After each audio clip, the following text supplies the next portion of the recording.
যুক্তরাষ্ট্রের অভিজাত বিশ্ববিদ্যালয় হার্ভার্ড থেকে স্নাতক করেছেন দুই তরুণী, কিন্তু করোনা মহামারীর সময় বাংলাদেশে আটকা পড়েছিলেন তারা। এতে বাধ্য হয়ে কয়েক মাস ঢাকাতেই থাকেন ওই দুই তরুণী। বলছিলাম চীনা তরুণী নিকোল মাও এবং ইউই ঝু এর কথা। সম্প্রতি এই দুই তরুণীকে নিয়ে একটি প্রতিবেদন প্রকাশ করেছে সংযুক্ত আরব আমিরাত ভিত্তিক সংবাদ মাধ্যম গালফ নিউজ। প্রতিবেদনে বলা হয়েছে, ঢাকাতে আটকা পড়ে বসে থাকেননি ওই দুই তরুণী, তারা বাংলাদেশে একটি সম্ভাবনা খুঁজে বের করেন।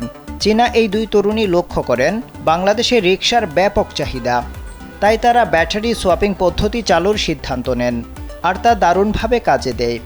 এই সিদ্ধান্ত নেওয়ার পেছনে অন্যতম আরেকটি কারণ হলো মাওয়ের পরিবার চীনে একটি ব্যাটারি কোম্পানি পরিচালনা করে। প্রশ্ন হলো, ব্যাটারি সোয়াপিং পদ্ধতিটা আসলে কি? সহজভাবে বলতে গেলে বাংলাদেশের ব্যাটারি চালিত রিকশাগুলোর লেড অ্যাসিড ব্যাটারি সম্পূর্ণ রিচার্জ হতে সময় নেয় 7 থেকে 8 ঘন্টা। পাশাপাশি এসব ব্যাটারির আয়ুষ্কাল মাত্র 6 থেকে 8 মাস।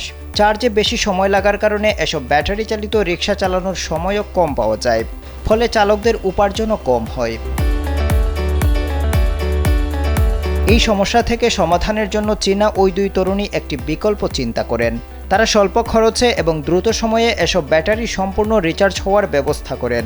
এতে মাত্র কয়েক মিনিটে চার্জ ফুরিয়ে যাওয়া এসব ব্যাটারি বদলে নেওয়া যায়, আর এসব ব্যাটারি 6 থেকে 8 মাসের পরিবর্তে এখন 3 থেকে 5 বছর টিকে।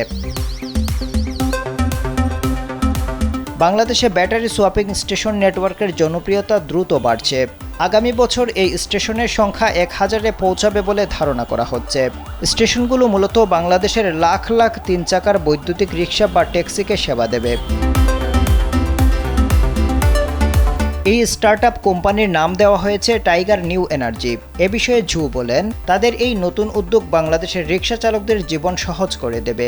এতে করে রিকশা চালকরা কম সময়ে বেশি অর্থ উপার্জন করতে পারবেন। আফজাল হুসাইন, কালবেলা।